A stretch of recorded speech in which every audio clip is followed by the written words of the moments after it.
சொந்த இரத்த உறவுகளே கத்தி போன்று வெட்டினால் ஒருவருடைய ஆன்மா கூட அலறும் என்பது போல அன்று காலை சரவணனுக்கு ஒரு பேரழிவு நேரம்தான் வந்திருந்தது. கும்பகோணம் அருகே காவேரி நதி கரையோரம் உள்ள வீட்டில் எப்போதும் போல அமைதியான நிம்மதியான சூழல் இருந்தது. சரவணன் தன் நெல் வயலுக்கு புறப்பட தயாராகி கொண்டிருந்தான். அவன் மனைவி கலையரசி சமையலறையில் மனம் கமலும் பாயாசத்துடன் காலை உணவு சமைத்து கொண்டிருந்தாள். அடுத்த நிமிடமே தங்கள் வீட்டு வாசலில் நுழையும் விருந்தினர்கள் தங்கள் வாழ்வில் ஒரு புயலை கொண்டு வரப்போகிறார்கள் என்பதை அவர்கள் இருவரும் சற்றும் அறியவில்லை. 37 வயதான சரவணன் தினமும் காலை 6 மணி முதல் தனது 2 ஏக்கர் நிலத்தில் விவசாயம் செய்து இரவு 8 மணி வரை கடுமையாக உழைத்து தன் குடும்பத்திற்கு 3 வேளை உணவுக்கான ஏற்பாடு செய்பவன். வயலுக்கு புறப்பட சரவணன் கதவை திறந்து வெளியே காலடி எடுத்து வைத்த போது எதிரே ஒரு ஆட்டோ வந்து நின்றது. அதிலிருந்து அவனது 2 சகோதரிகளான அமுதாவும் ரேவதியும் இறங்கி கொண்டிருந்தனர். பல மாதங்களுக்கு பிறகு இருவரையும் திடீரென ஒரே நேரத்தில் பார்த்ததும் சரவணனின் கண்களில் ஆச்சரியமும் மகிழ்ச்சியும் மின்னலாய் ஓடியது. அவன் முகத்தில் புன்னகை மலர்ந்தது.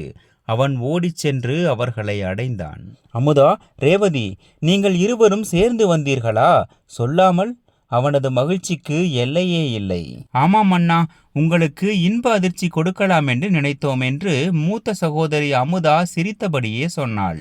ஆனால் அந்த புன்னகையில் பழைய பாசமில்லை. மிகவும் நல்லது, வாருங்கள், உள்ளே செல்லலாம். இன்று எனக்கு நல்ல நாள்.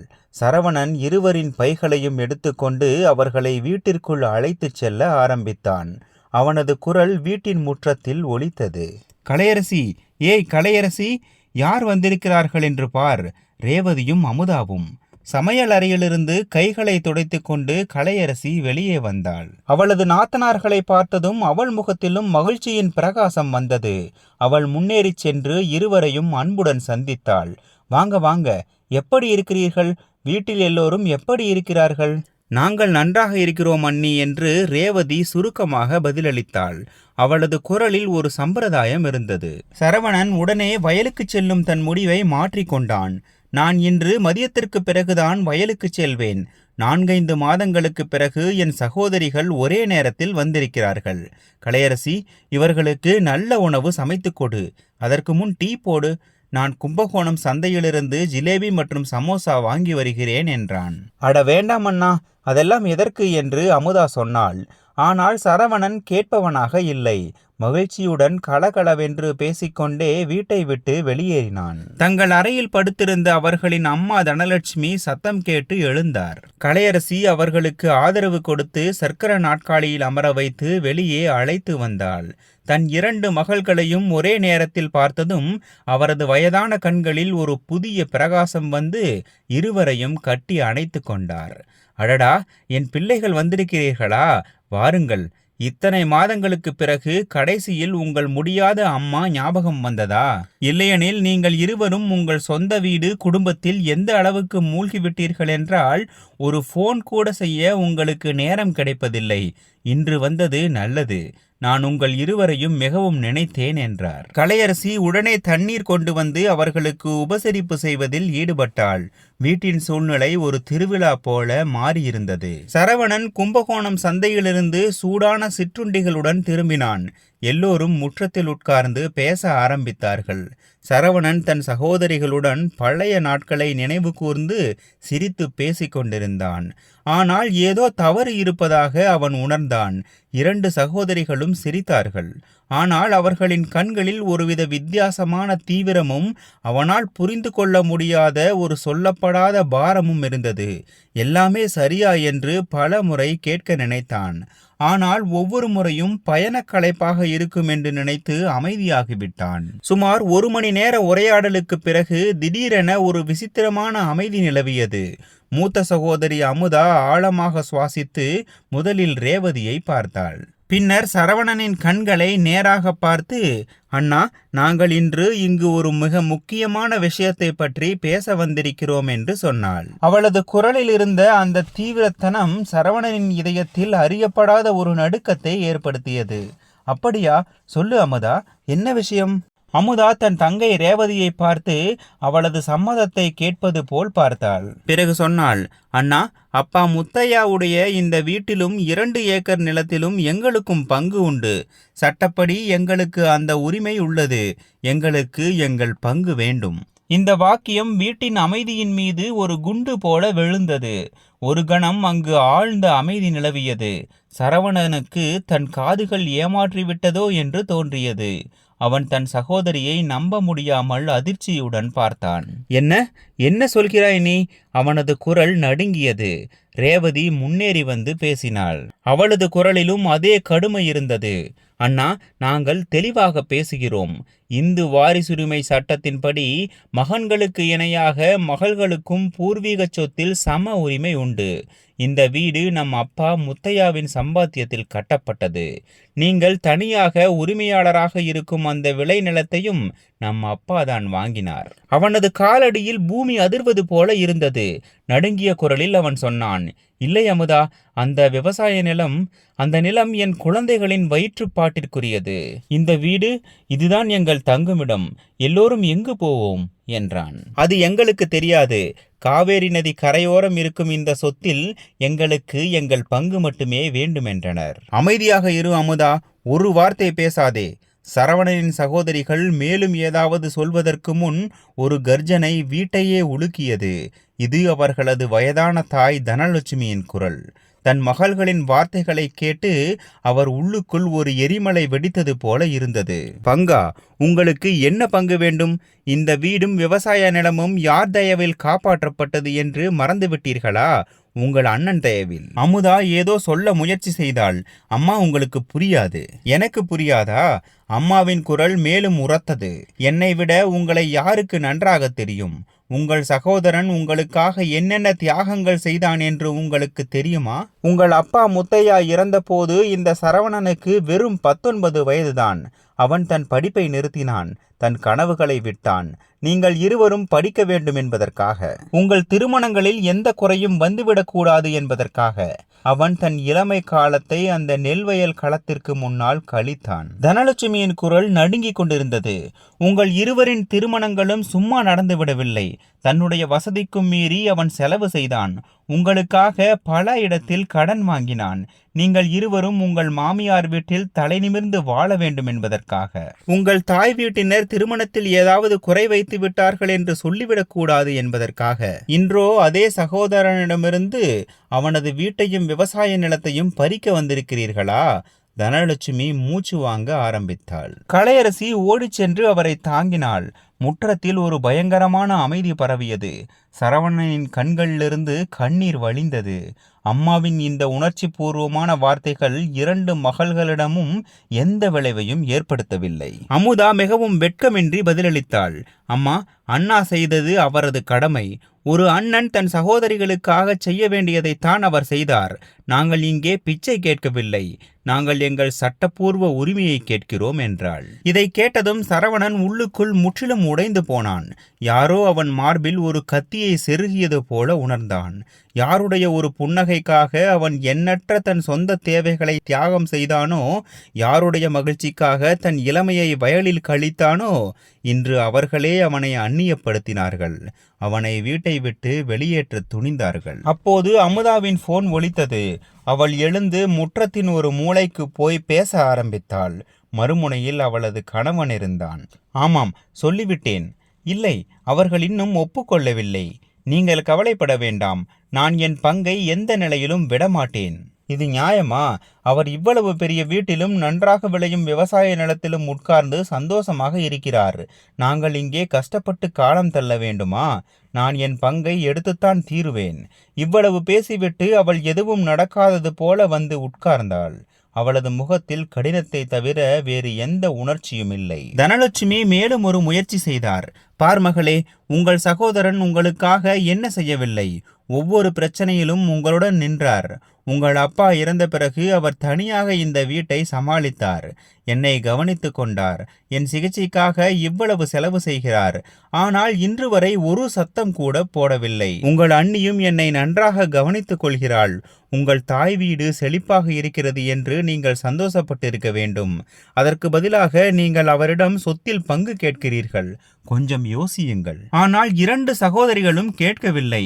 அவர்கள் தங்கள் மனசாட்சியையும் எல்லா வெட்கத்தையும் தங்கள் வீட்டிலேயே விட்டுவிட்டு வந்தது போல இருந்தது. அண்ணா, உணர்ச்சி வசப்படுவதால் எதுவும் ஆகாது. எங்களுக்கு பணம் தேவை. எங்களுக்கும் குழந்தைகள் உள்ளனர். அவர்களுக்கும் எதிர்காலம் உள்ளது. நீங்கள் இந்த வீட்டையும் நிலத்தையும் விற்றுவிடுங்கள். என்ன பணம் வருகிறதோ அதை நாம் மூவரும் சமமாக பிரித்து கொள்வோம். விற்று விடுவதா என்று சரவணன் நம்ப முடியாமல் கேட்டான். என் அப்பா முத்தையாவின் நினைவை விற்று விடுவதா? என் அம்மாவையும் மனைவியையும் குழந்தைகளையும் வைத்துக்கொண்டு நான் வீடற்றவனாக ஆக வேண்டுமா என்றான். விற்க வேண்டாம் என்றால் எங்கள் பங்குக்கு சமமான பணத்தை எங்களுக்கு கொடுங்கள் என்று ரேவதி சொன்னாள். எங்களுக்கு அதிக நேரமில்லை. 2 மாதங்களுக்குள் நீங்கள் எந்த முடிவும் எடுக்கவில்லை என்றால் நாங்கள் கட்டாயமாக நீதிமன்றத்திற்கு செல்ல நேரிடும் என்றாள். இந்த வார்த்தைகளை கேட்டு சரவணனின் காதுகளில் அதிர்ச்சி ஓடியது. அவனது சொந்த ரத்தம், அவனது சொந்த சகோதரிகள் அவனை நீதிமன்றத்திற்கு இழுத்துச் செல்லப் போகிறார்கள். சிறிது நேரத்திற்கு முன் தன் சகோதரிகள் வந்த மகிழ்ச்சியில் அவன் நடனமாடிக்கொண்டிருந்த அதே முற்றத்தில் இப்போது தன் குடும்பம் உடைந்து கொண்டிருப்பதை பார்த்து கொண்டிருந்தான். 2 சகோதரிகளும் தங்கள் பேச்சை முடித்துவிட்டு அங்கிருந்து கிளம்பி சென்றனர். சரவணன் அங்கேயே தரையில் உட்கார்ந்து விட்டான். தனலட்சுமியின் கண்களிலிருந்து கண்ணீர் வழிந்தது. அவர் முணுமுணுத்தார். அட கடவுளே, இது என்ன? நான் பெற்றது மகள்களை அல்ல, தன் சொந்த சகோதரனை கடிக்கப் போகும் விஷ பாம்புகளை என்றார். சில நாட்கள் எப்படியோ கடந்து சென்றன. வீட்டில் ஒரு விசித்திரமான துக்கம் பரவி இருந்தது. யாரும் யாரிடமும் பேசவில்லை. சரவணன் வயலுக்கு சென்றான். ஆனால் அவனது உடல் அங்கே இருந்தது. அவனது சகோதரிகள் சொன்ன நீதிமன்றம் போவோம் என்ற வார்த்தைகள் ஒரு அம்பு போல மீண்டும் மீண்டும் இதயத்தில் குத்தின. சில நாட்களுக்கு பிறகு மதிய அமைதியை கிழித்தபடி ஒரு குரல் கேட்டது. அது தபால்காரன். சரவணனுக்கு ஒரு கடிதம். நடுங்கும் கைகளால் சரவணன் அந்த கவரை திறந்தான். உள்ளே நீதிமன்ற முத்திரை குத்தப்பட்ட காகிதங்கள் இருந்தன.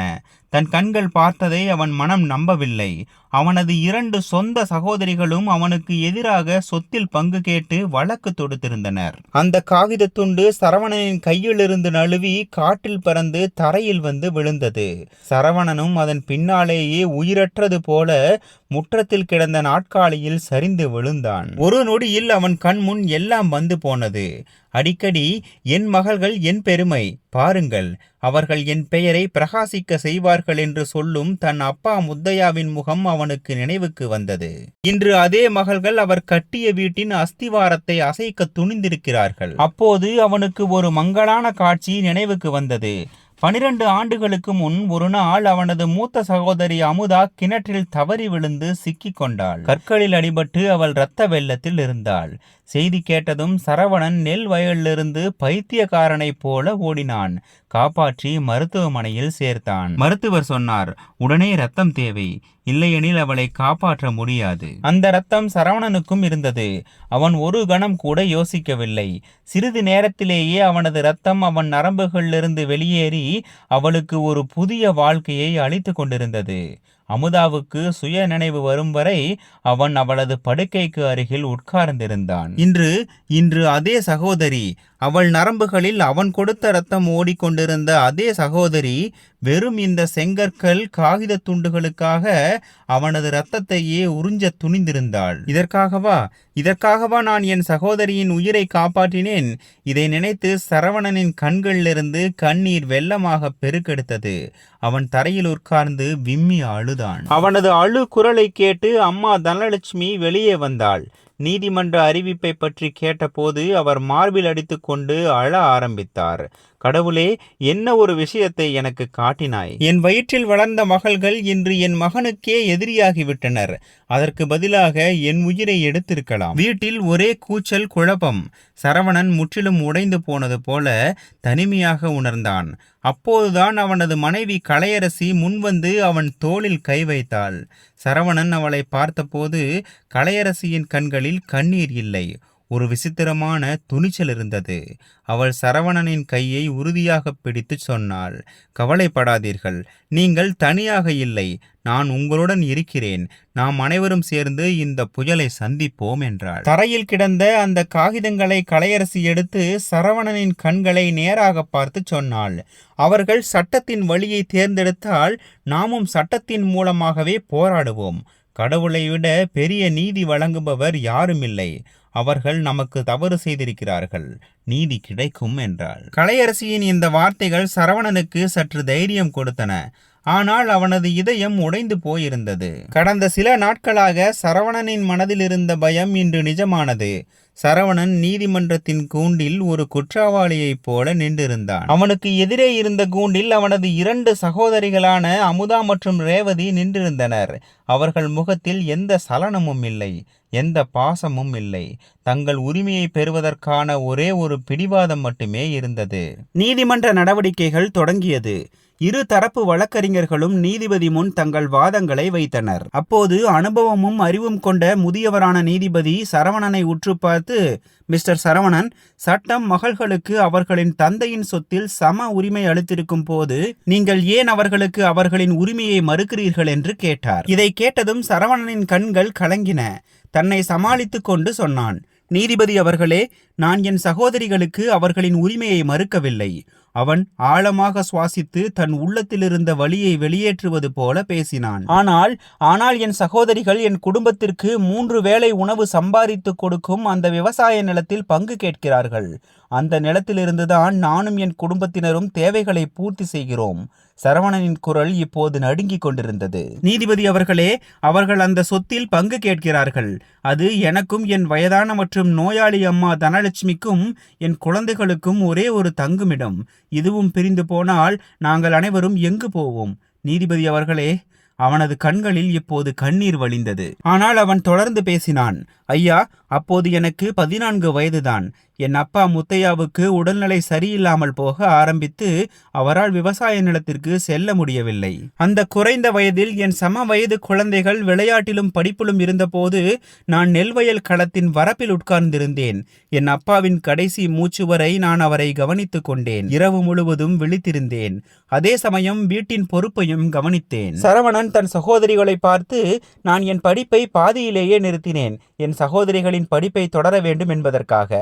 நான் 12ஆம் வகுப்பை கூட முடிக்க முடியவில்லை. ஆனால் நான் என் 2 சகோதரிகளுக்கும் கல்லூரியில் உயர்கல்வி கிடைக்கச் செய்தேன். அதனால் அவர்களுக்கு எந்த குறையும் ஏற்படக்கூடாது என்பதற்காக. அப்பா முத்தையா இறந்த பிறகு வீட்டின் எந்த உறுப்பினருக்கும் அவரது குறை தெரியாதபடி முழு முயற்சி செய்தேன். நான் அவர்களின் திருமணங்களுக்காக என் சக்திக்கு மீறி செலவு செய்தேன். வட்டிக்கு பணம் வாங்கினேன். ஆனால் அவர்களின் திருமணத்தில் எந்த குறைவும் வரவிடவில்லை. இன்று நான் ஒரு சிறிய விவசாய குடும்பத்தை நடத்துகிறேன்.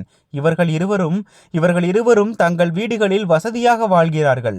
நீதிபதி அவர்களே, இன்று வரை நான் என் சொந்த மகிழ்ச்சிகளை தியாகம் செய்தேன். ஆனால் இப்போது என் குடும்பத்தின் அனைத்து மகிழ்ச்சிகளையும் நான் இழக்க வேண்டுமா?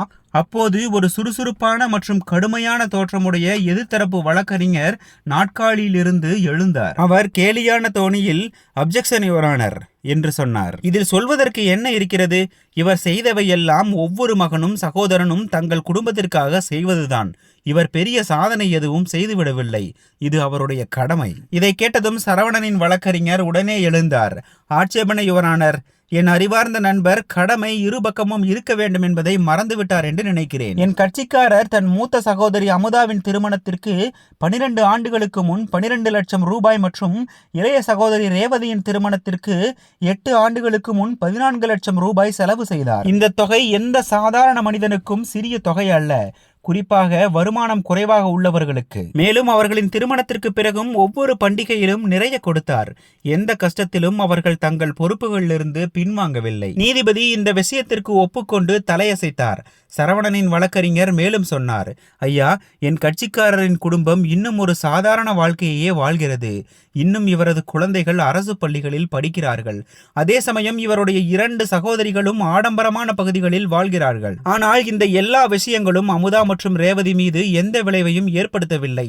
அமுதா மீண்டும் அதே வெட்கமின்மையோடும் குளிர்ந்த பார்வையோடும் சொன்னாள், நீதிபதி அவர்களே, இந்த உணர்ச்சி பூர்வமான பேச்சுக்களால் எதுவுமாகாது. சட்டம் எங்களுக்கு எதை அளிக்கிறது என்பதை மட்டுமே நாங்கள் கேட்கிறோம். நீங்கள் எங்கள் உரிமையை மறுக்க முடியாது. இதை கேட்டதும் சரவணனின் பொறுமை உடைந்தது.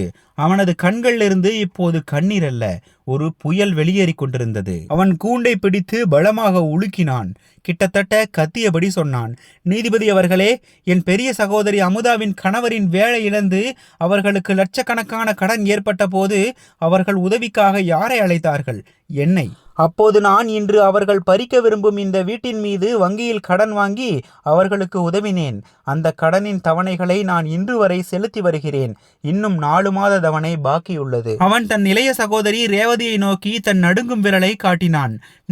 நீ ரேவதி, உன் மகன் பிரவீன் கடுமையாக நோய்வாய்ப்பட்டு மருத்துவர்கள் உடனே அறுவை சிகிச்சை செய்யவில்லை என்றால் குழந்தை பிழைக்காது என்று சொன்னபோது, சிகிச்சைக்காக லட்சக்கணக்கில் பணம் தேவைப்பட்ட போது நீ யாருடைய கதவை தட்டினாய்? சரவணனின் குரல் இப்போது தழுதழுத்தது. என் மனைவி கலையரசி ஒரு கணம் கூட யோசிக்காமல் அவளது தாய் கொடுத்த மஞ்சள் குங்குமத்துடன் கூடிய திருமண நகைகள் அனைத்தையும் என் முன் கொண்டு வந்து வைத்தாள். அவள் சொன்னாள், குழந்தையின் உயிரை காப்பாற்றுவது மிக முக்கியம். அந்த நகைகளை அடகு வைத்து நான் உனக்கு உதவினேன். நீதிபதி அவர்களே, அந்த நகைகளை நான் இன்று வரை மீட்கவில்லை. இன்றும் அவை நகைக்கடையில் உள்ளன. நீங்கள் பாருங்கள், என் மனைவியின் கைகளில் நகைகள் என்ற பெயரில் கண்ணாடி வளையல்கள் உள்ளன. ஆனால் என் 2 சகோதரிகளுக்கும் கைகளில் தங்க வளையல்கள் மற்றும் செயின் உள்ளன. நீதிமன்றத்தில் இருந்த ஒவ்வொருவருக்கும் சரவணனின் வார்த்தைகளில் உண்மை தெரிந்தது.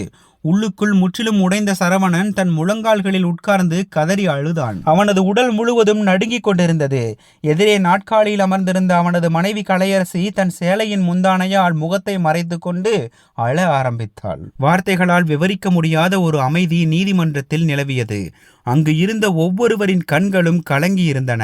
நீதிபதி தன் கண்ணாடியை கழற்றி கண்களை துடைத்து கொண்டார். பிறகு அவர் அமுதா மற்றும் ரேவதியை மிகவும் தீவிரமாக பார்த்து, இது உண்மையா?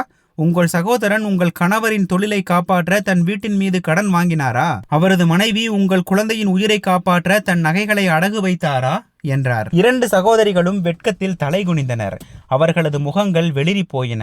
அவர்களால் பேச முடியவில்லை. ரேவதி மெதுவாக தலையை ஆட்டினாள். நீதிபதி இந்த விஷயத்தை குறித்து கொண்டார். பிறகு 2 தரப்பு வழக்கறிஞர்களும் வாதிட ஆரம்பித்தார்கள். நீதிபதி அன்றைய நடவடிக்கையை அத்துடன் ஒத்திவைத்து அடுத்த தேதியை வழங்கினார். சரவணன் நீதிமன்றத்திலிருந்து வீட்டிற்கு திரும்பிய போது வாசலில் அவனுக்காக காத்து கொண்டிருந்த அவரது தாய் தனலட்சுமி அவனது சோர்வடைந்த முகத்தை பார்த்தே எல்லாவற்றையும் புரிந்து கொண்டார். சரவணன் யாரையும் பார்க்கவில்லை. அவன் ஒரு உயிரற்ற சடலத்தை போல நடந்து தன் அறைக்குள் சென்று கதவை தாளிட்டு கொண்டான். சிறிது நேரம் அமைதி நிலவியது. பிறகு அறைக்குள்ளிருந்து விம்மல் சத்தம் வர ஆரம்பித்தது. அது மெதுவாக அழுகையாக மாறியது. அவன் படுக்கையில் முகத்தை கவிழ்த்தபடி அழுது கொண்டிருந்தான். இன்று அவனது பொறுமை, அவனது நிதானம், அவனது அத்தனை வலியும் கண்ணீரின் வழியாக வெளியேறி கொண்டிருந்தது. தன் சகோதரிகளின் கல் போன்ற முகங்கள் அவனுக்கு நினைவுக்கு வந்தன. எதிர்த்தரப்பு வழக்கறிஞரின் கேலி நினைவுக்கு வந்தது. அவன் முற்றிலும் உதவியற்றவனாக இருந்தான். வாசலில் நின்று கொண்டிருந்த கலையரசியும் தனலட்சுமியும் மனம் கலங்கினார்கள். அவர்கள் இன்று வரை சரவணன் இப்படி உடைந்து பார்த்ததில்லை.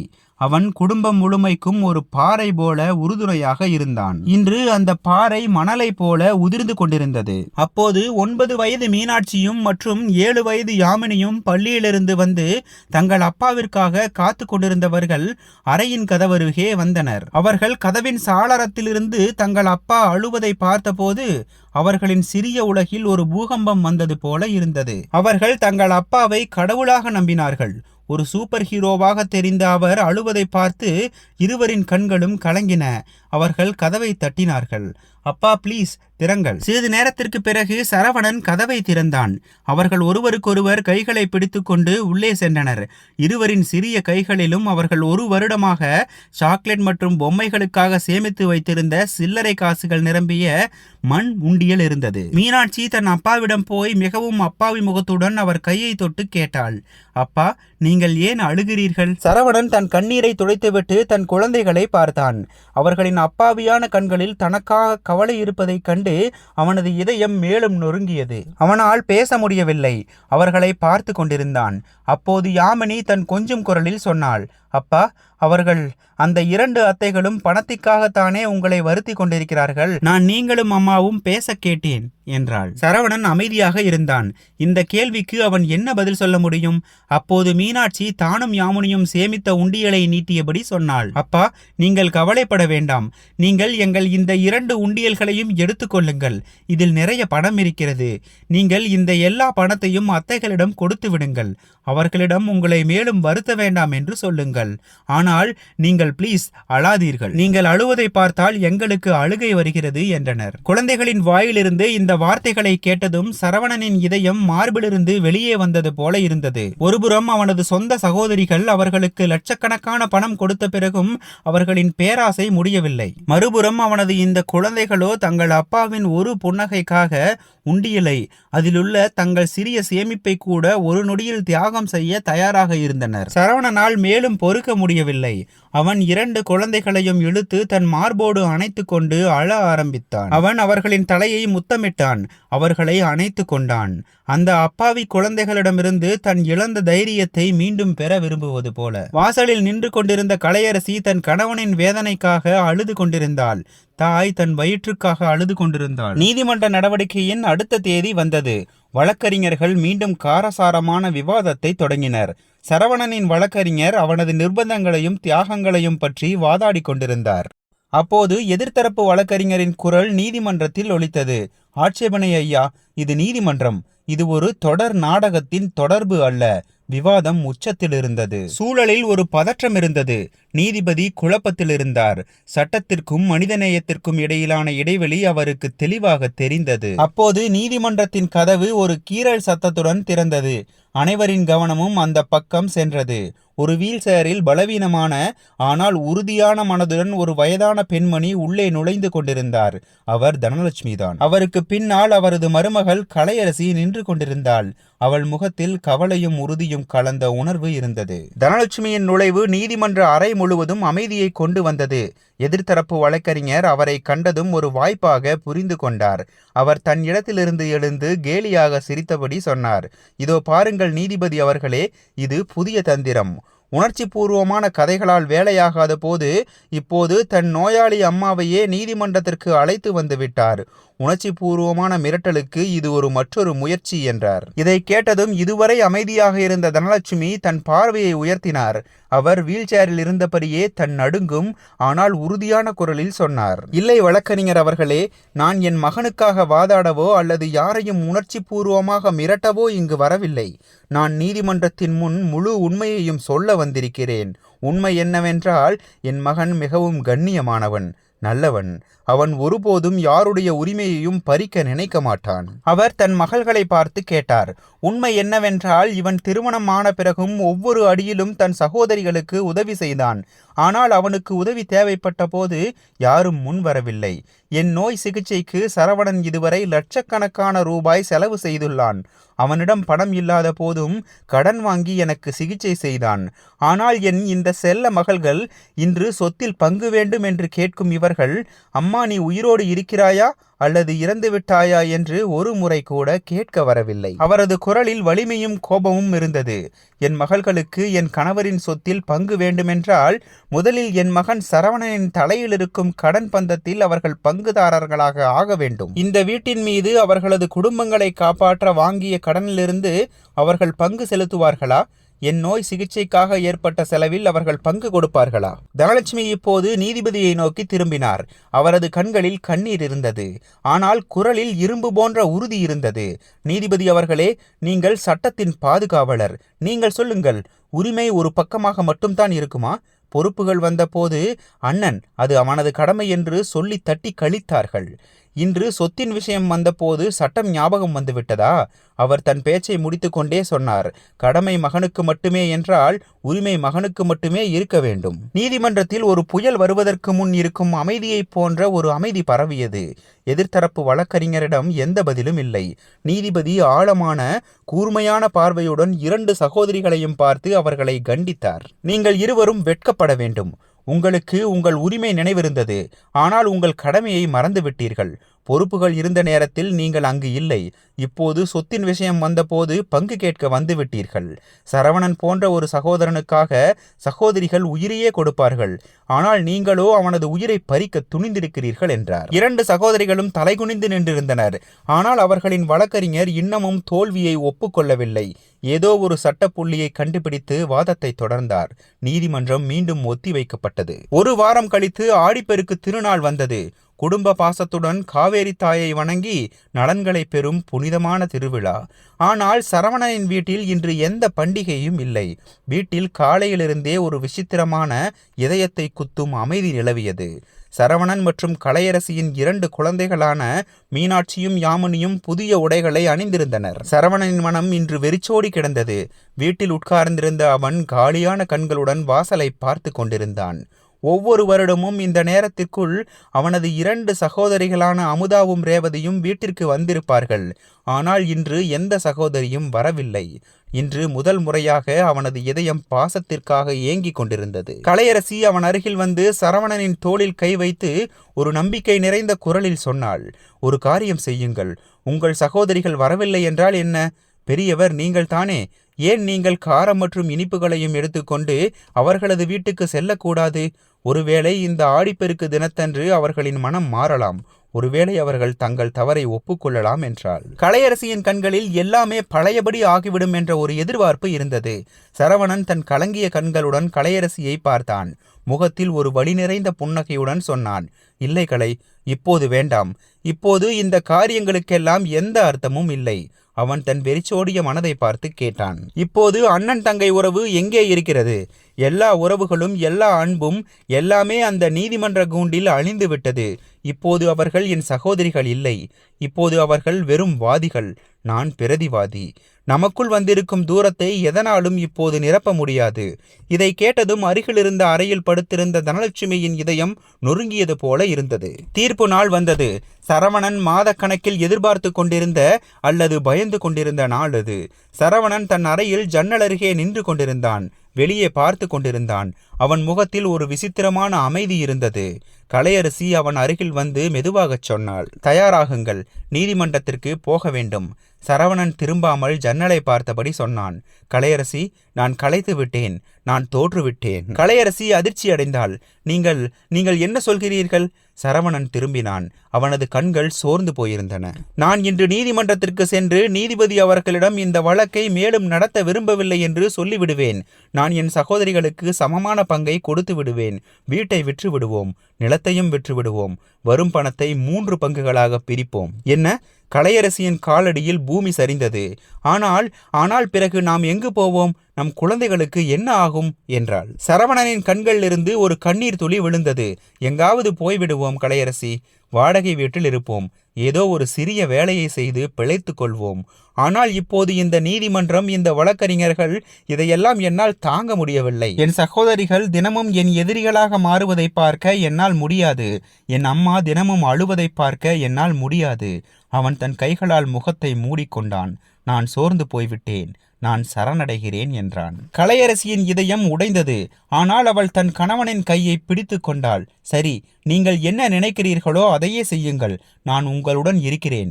எப்போதும் இருப்பேன். 2 மணி நேரம் கழித்து சரவணன் கூண்டில் நின்றிருந்தான். அவனது முகம் அமைதியாக இருந்தது. நீதிமன்ற நடவடிக்கை தொடங்கியது. 2 வழக்கறிஞர்களும் தங்கள் வாதங்களை வைத்தனர். அப்போது நீதிபதி சரவணனிடம் நேரடியாக கேள்வி கேட்டார். மிஸ்டர் சரவணன், இந்த விஷயத்தில் நீங்கள் என்ன சொல்ல விரும்புகிறீர்கள்? நீதிமன்றத்தில் அமைதி நிலவியது. எல்லோர் பார்வையும் சரவணனின் மீது இருந்தது. சரவணன் பேச ஆரம்பித்தான். அவனது குரலில் இப்போது ஒரு விசித்திரமான நிதானம் இருந்தது. நீதிபதி அவர்களே, நான் இப்போது இந்த வழக்கை நடத்த விரும்பவில்லை. இதை கேட்டதும் நீதிமன்ற அறை முழுவதும் அதிர்ந்தது. பார்வையாளர்களில் அமர்ந்திருந்த கலையரசி தன் சேலையின் முந்தானையால் தன் வாயை மூடிக்கொண்டாள். வீல்சேரில் அமர்ந்திருந்த தனலட்சுமியின் இதயம் அதிர்ந்தது. எதிர்த்தரப்பு வழக்கறிஞரின் முகத்தில் வெற்றி புன்னகை வந்தது. 2 சகோதரிகளான அமுதாவும் ரேவதியும் ஒருவரை ஒருவர் பார்த்து கொண்டனர்.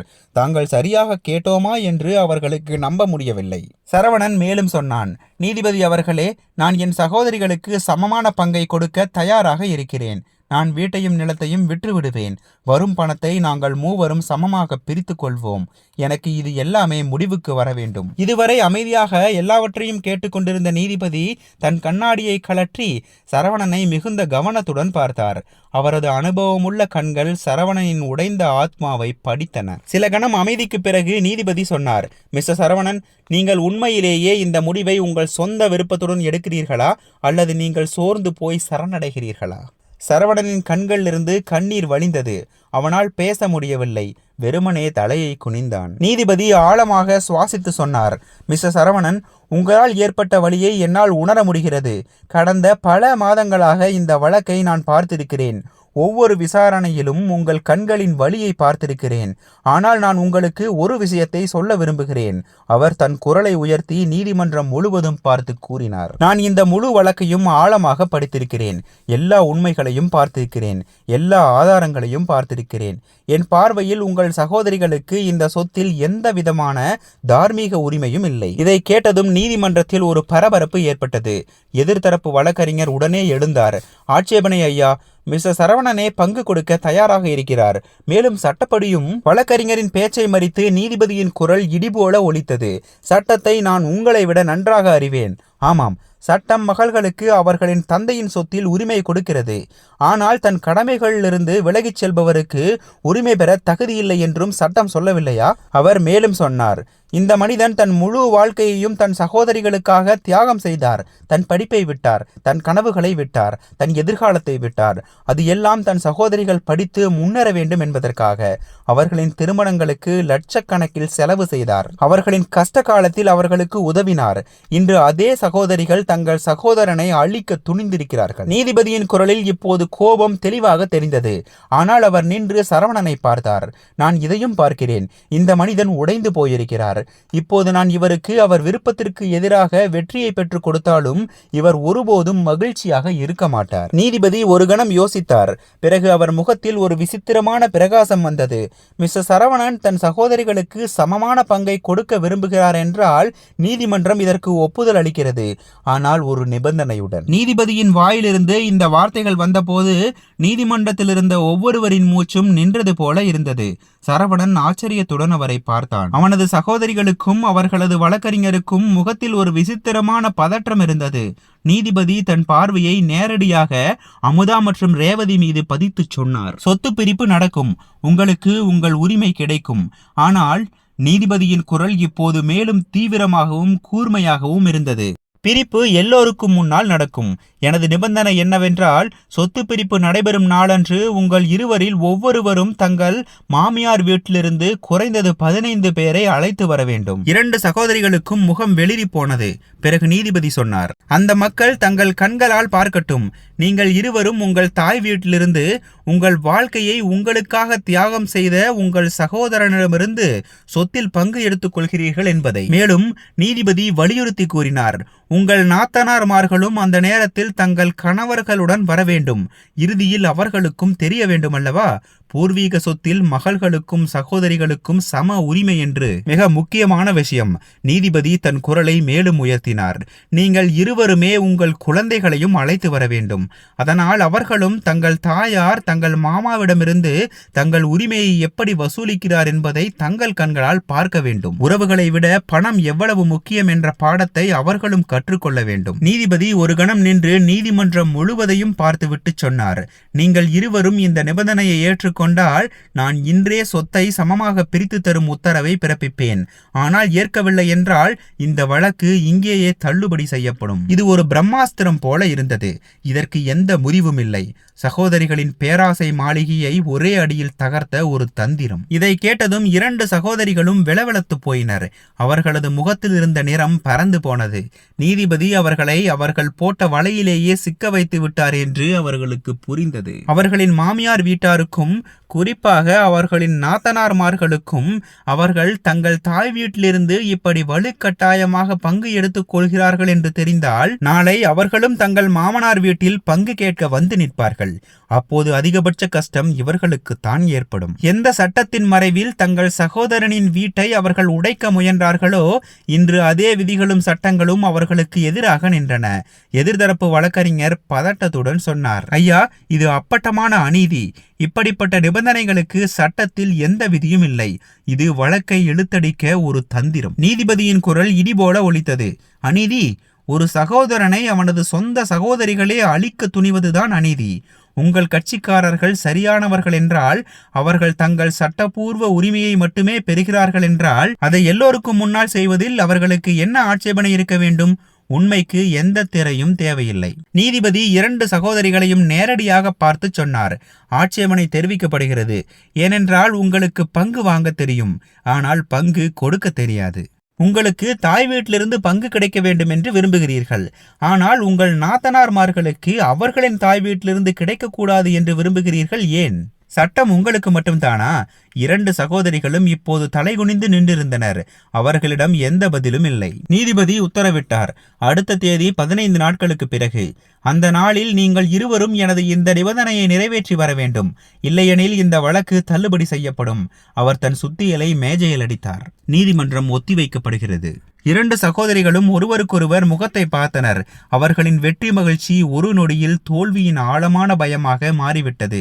நீதிமன்றத்திற்கு வெளியே வந்ததும் அமுதாவின் கணவன் போன் செய்தார். அவர் மிகுந்த உற்சாகத்துடன் கேட்டார், என்ன நடந்தது? தீர்ப்பு நமக்கு சாதகமாக வந்ததா இல்லையா? இன்று உனக்கு உன் உரிமை கிடைத்திருக்கும் என்று எனக்கு முழு நம்பிக்கை உள்ளது. அதே சமயத்தில் இளைய சகோதரி ரேவதியின் கணவர் கண்ணனும் போன் செய்தார். அவரும் அதே கேள்வியை கேட்டார். சீக்கிரம் சொல்லுங்கள், எவ்வளவு பணம் கிடைக்கும்? 2 சகோதரிகளும் ஒருவரை ஒருவர் பார்த்து கொண்டிருந்தனர். இன்று முதல் முறையாக அவர்களின் கண்களில் பேராசை இல்லை, ஆனால் அவர்கள் செயலுக்காக ஆழமான புதி இருந்தது. நீதிபதியின் வார்த்தைகள், தாயின் வேதனை மற்றும் தங்கள் சகோதரனின் உடைந்த முகம் எல்லாமே ஒரே நேரத்தில் அவர்கள் கண்முன்னே வந்து சென்றது. அமுதா நடுங்கும் குரலில் தன் கணவரிடம் சொன்னாள், எனக்கு எந்த சொத்தும் வேண்டாம். ரேவதியும் அழுது கொண்டே தன் கணவனிடம் சொன்னாள், நான் என் வழக்கை வாபஸ் வாங்குகிறேன். இருவரும் போனை துண்டித்தனர். அவர்கள் சொத்தை வெல்லவில்லை, ஆனால் தங்கள் மனிதநேயத்தையும் தங்கள் மரியாதையையும் தங்கள் சகோதரனையும் எல்லாவற்றிற்கும் மேலாக தங்கள் தாய் வீட்டையும் இழந்து விட்டார்கள்.